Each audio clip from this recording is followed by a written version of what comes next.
दीदी एक तो ये ड्रेस ठीक बा। ठीक तो बा। अरे अच्छा बटे काला और उजला में बना। तोरा में तो और अरे का भाई इधर आओ सब। इधर आओ लोग, इधर आओ। का भाई बता रुका। तो मैडम जी गलीवा में लड़का सब छेड़ रहा था। गली में लड़का सब? कौन सी गली में? वो हम जिधर घर जाते हैं ना अपने घर वाली तरफ उधर ही छेड़ रहा था लड़का लोग। भैया से हुई जाना। हाँ हाँ अभी वहीं पर सब बैठा हुआ है। चल ना दीदी थोड़ा देखी जब के तनी।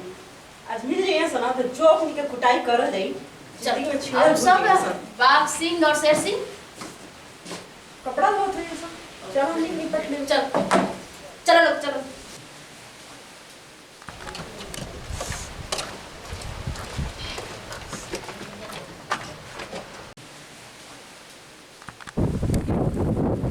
मैडम यहीं पर बैठा था, आपको देखकर भाग गया है। ठीक है तो घर जाओ। चलो देखते हैं। हमने के देखा तनी जाओ करा।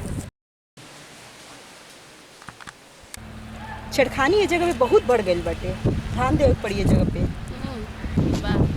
आखिर हाँ कौन सा रोज रोज की मैटर करके रखा ताके। क्या हराम खोर चुप। ओ दीदी चल सड़क सड़क। कौन है रे? दरोगा की छेड़खानी। मार्क्स तक तू लोग और रही जा तब के दीदिया पहले तू तो कपड़ा नहीं धोत रह लोग। तुम सब तो कपड़ा धुल रहे थे ना? मत अरे तो कपड़ा धोए खातिर बनी जा खाली। तो यहाँ क्या होता? हमनी के मन ना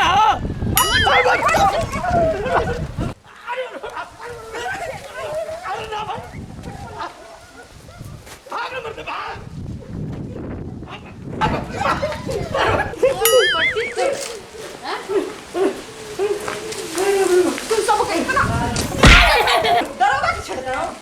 खाली धरोगे हो हमनी के मेहरारू हो। तो खराब कहता रो। जाओ ड्रेस पहन लो। जाओ अपनी वर्दी पहन के आओ। वर्दी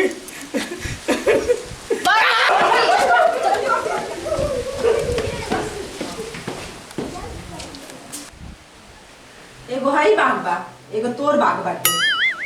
नाम ऊपर मत से ले गई गुजरल बाटे। नाम मत ले पर वर्दी पहने में इतना देर भाई के नाम भी जोर से बोला उनकरा लोग के आवाज लगावा। सिपाही शेर सिंह बाग Singh. Yes madam yes madam. बिना चिल्लाइले बोलले कुछ होकला ना ना तारा लोग के। हाथ नीचे करो। चाय ले मैडम। नहीं मूड नहीं है। अरे चाय पीबू नु तो तार मूड बन जाई। जा तू कहाँ के चाय हो?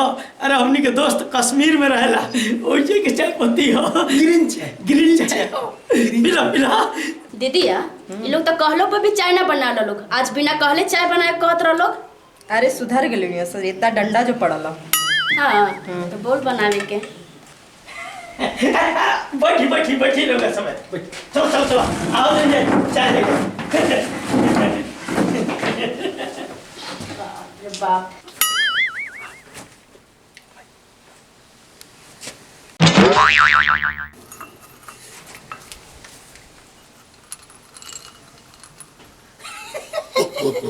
आ जाई मजा।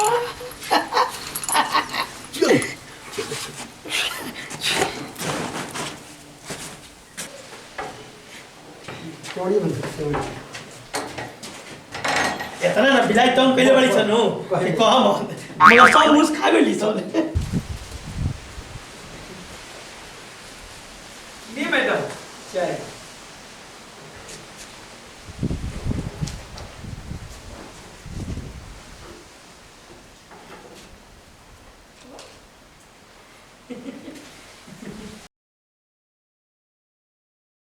बिना पूछे चाय बिना पूछे सेवा।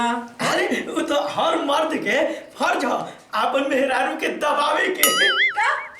मैंने कपार गोड़ हाथ और का। अच्छा अरे रह दा।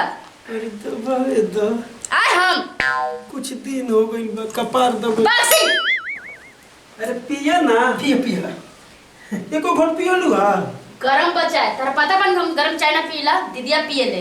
हाँ दीदिया घर में चीज खा लेता है। कपड़ा दबा दी कहत निक ना सब दबाए के मन बनो कपार नहीं के दुखा चलो पैर दबाबा चलो सब दबा दे तो नहीं दे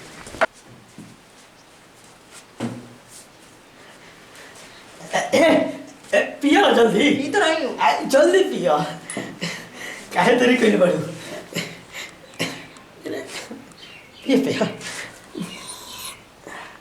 अच्छा बनल बनू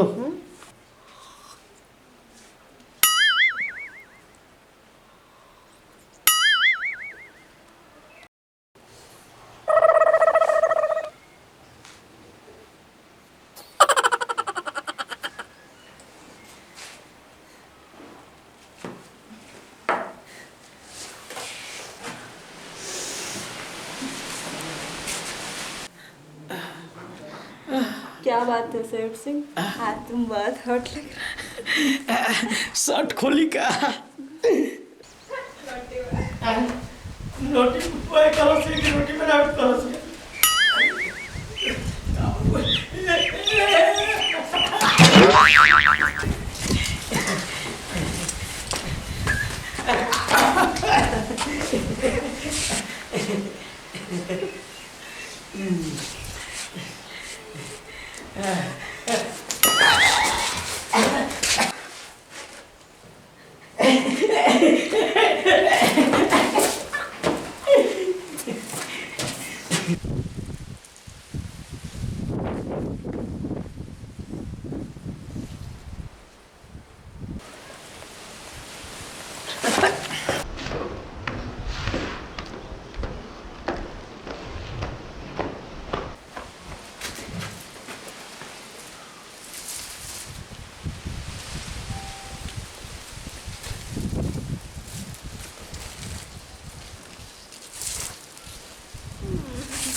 तू का कर दे हमरा करिस कंट्रोल कंट्रोल कंट्रोल और अपने आउट ऑफ कंट्रोल बारे बा माथा में दर्द होता है। हम जानत नहीं काहे माथा दर्द करता तू चल पहले घर में तेरा दवाई दे तनी और खा के आराम कर और जहां ऐसा भइल बाबूजी को बता दे